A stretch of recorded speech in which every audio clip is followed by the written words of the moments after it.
Hi guys, நம்ம 30 days of growth சேலஞ்சில் இன்றைக்கி நாள் 1. சேலஞ்சோட ஃபஸ்ட்டு டாஸ்க் மெடிடேஷன். ஸோ காலையில் எழுந்திரிச்சதுமே 30 மினிட்ஸ் மெடிடேஷன் பண்ணி முடிச்சாச்சு.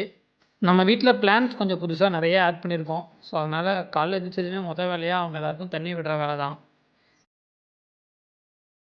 அதுக்கப்புறம் நம்ம சேலஞ்சோட செகண்ட் டாஸ்க். ஸோ செகண்ட் டாஸ்க்கை கம்ப்ளீட் பண்ணுறதுக்காக கிரவுண்டுக்கு போகலாம். ஸோ எப்பயும் போல் நம்ம கிரவுண்டுக்கு வந்ததுமே ஃபோம் ரோல் வச்சு ஃபுல் பாடி ரோல் பண்ணிவிட்டு தென் ஜாக் பண்ணிட்டு வார்ம் அப்லாம் பண்ணிட்டு ட்ரைனிங் ஸ்டார்ட் பண்ணிட்டோம். இன்றைக்கான ட்ரைனிங் ஒரு மல்டிபிள் ஜம்ப் செஷன் தான்.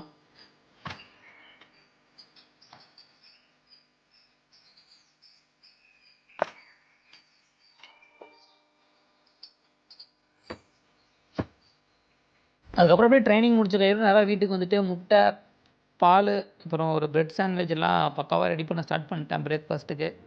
தென் பிரேக்ஃபாஸ்ட்டை ரெடி பண்ணி சாப்பிட்டுட்டு மேலே ரூமுக்கு வந்துட்டேன். அப்புறம் நம்ம பிளான்ஸுக்கு இன்றைக்கி தண்ணி மாற்றணும். ஸோ தண்ணி மாற்றிட்டு அப்புறம் ஒரு சில பிளான்ட்டில் செடியெலாம் வாடி இருந்துச்சு. ஸோ அதெல்லாம் கட் பண்ணி விட்டுட்டு ரூமை கூட்ட ஆரம்பிச்சிட்டேன். ஆக்சுவலாக நம்ம ஹாஸ்டல்லேருந்து கொண்டு வந்த பெட்டு ரெடி ஆயிடுச்சு. அதை கொண்டு வந்து நல்லா துவைச்சி காய போட்டு வச்சுருந்தேன். 2 நாள் நல்லா காஞ்சிருச்சு.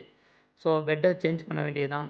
பழைய பெட்டை எடுத்து போட்டுட்டு இந்த பெட் எடுத்துகிட்டு வந்துட்டேன். அப்புறம் கீழே போய் தேடி கண்டுபிடிச்சி ஒரு பெட்ஷீட் எடுத்துகிட்டு வந்து பெட்டை பக்காவாக ரெடி பண்ணியாச்சு.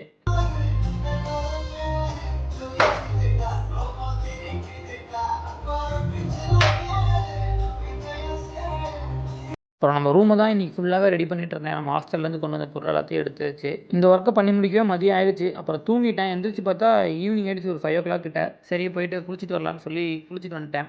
அப்புறம் இன்றைக்கான ஸ்டடி செஷனையும் உட்காந்து படித்து முடிச்சுட்டு நம்மளோட தேர்ட் டாஸ்க் 30 மினிட்ஸ் புக் படிக்கணும். ஸோ இன்றைக்கான 30 மினிட்ஸ் புக்கை படிச்சுட்டு நம்மளோட டெய்லி டாஸ்க்லாம் நோட் பண்ணிவிட்டு அண்ட் அப்புறம் நம்ம ஜேர்னலிங்லாம் பண்ணி முடிச்சுட்டு எல்லாத்தையும் க்ளோஸ் பண்ணிட்டு படுத்துட்டேன். ஸோ நாளைக்கு சந்திப்போம். தொடர்பில் இருக்கவும்.